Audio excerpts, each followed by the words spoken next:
আলিফ লাম মিম। এটি সেই কিতাব যাতে কোনো সন্দেহ নেই। এটি আল্লাহর সচেতন ব্যক্তিদের জন্য, সচেতন হওয়ার সকল মূল তথ্য ধারণকারী পথ নির্দেশিকা, যারা উদ্দেশ্য বিশ্বাস করে, সালাত প্রতিষ্ঠা করে এবং আমরা তাদের যে রিজিক দিয়েছি তা থেকে ব্যয় করে।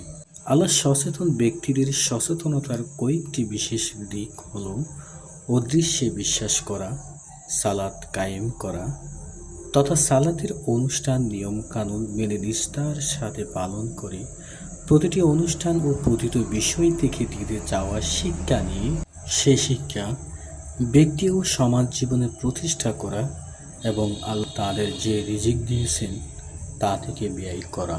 আর হে নবী, যারা তোমার উপর ও তোমার পূর্ববর্তীদের উপরে যা অবতীর্ণ করা হয়েছে তা বিশ্বাস